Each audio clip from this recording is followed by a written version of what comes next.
Hi everybody, this is the Baseball Hut, the amazing, spectacular, terrific, the great one, the people's champion.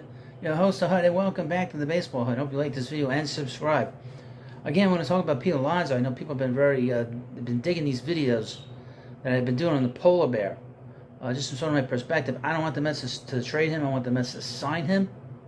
But there's going to be a lot of talk because his contract is up at the end of next year, at the end of next season, and when that happens, you're going to hear all these different rumors.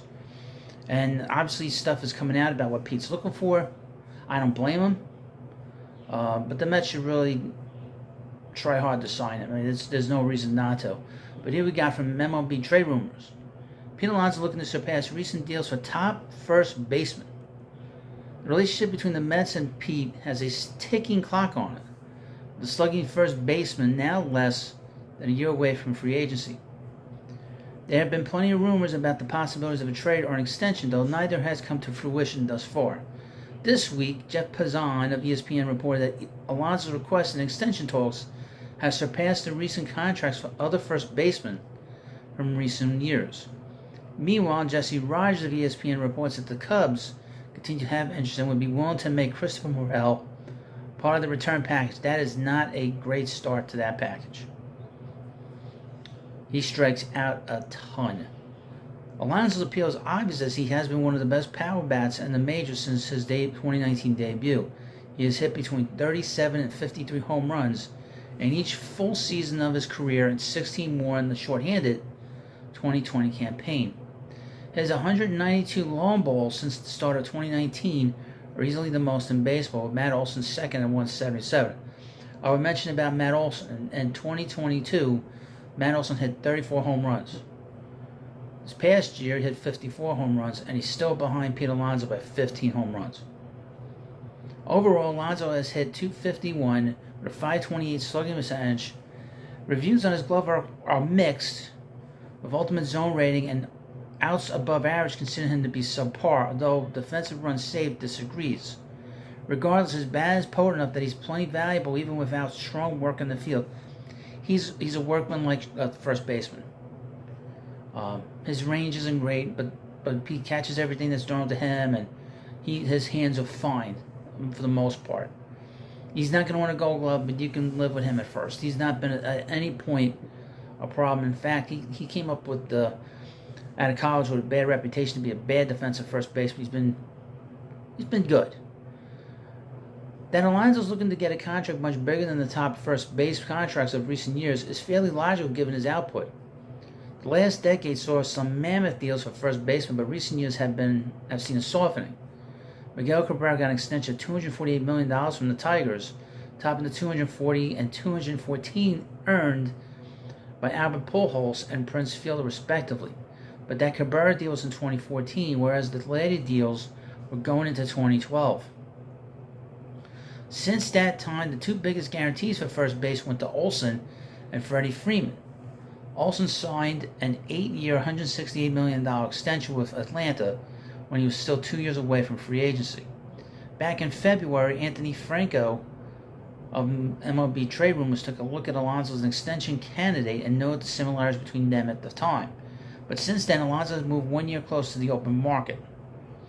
Also, from one of the contributors, Matt Schwartz, projects him to get a salary of $22 million in his final arbitration season.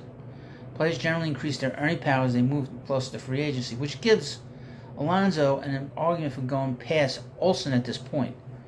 He's a better player than Olson, in my view. I mean, he has historically great home run hitting numbers. Freeman got a 6-year, $162 million deal on the open market, but going into his age 32 season, he can't match Alonso's power, but has generally had better batting averages and on-base percentages, in addition to a stronger defensive reputation. But Alonso's slated to reach free agency ahead of his age 30 campaign, making him 2 years younger than when Freeman went to the Dodgers.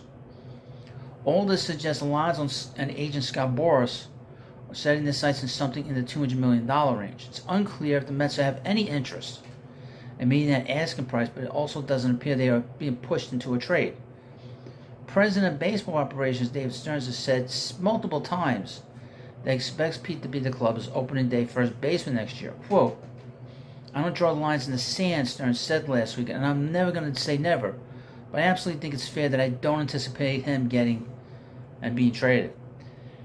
If the Mets were to consider a trade, the Cubs continue to have interest from Rogers. The two clubs reportedly discussed Alonso at the deadline last year, and the Cubs still don't have an obvious solution at first base.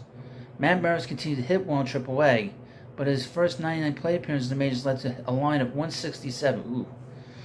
The Cubs could give him another shot, but they may prefer a more established player like Alonso. Yeah, these guys stink. I mean, these guys, quite frankly, are terrible. All these prospects I've been hearing about getting sent to the Cubs, getting sent to the Mets, and any kind of proposed deals. I want pitching, and how do you replace those numbers in the middle of your lineup? How do you replace 45 home runs? How do you replace 120 RBIs? I don't know how you do that, unless you sign Shohei Ohtani. And it doesn't seem like he's coming here anytime soon. It doesn't make any sense, and the Mets don't have any internal solutions at first. Ron Vientos cannot play the field, in my view, my opinion, and they do not have a first baseman coming up in the farm system, so they don't have really anything of note to keep say, oh, this guy's going to come up, he's going to take over for Pete. Mets don't have that, so that's why Mets got to wait. Just let Pete play the season with the club. I think he'll have a big year. He'll probably get close to 55, 60 home runs next year. And then the Mets will be forced to have to re-sign him. Because we will have a riot here if the Mets do not re-sign Pete Alonso to an extension. I will have a riot here. So, let me know what you think about this video. Of course, please subscribe to the Baseball Hut, and I'll see you later.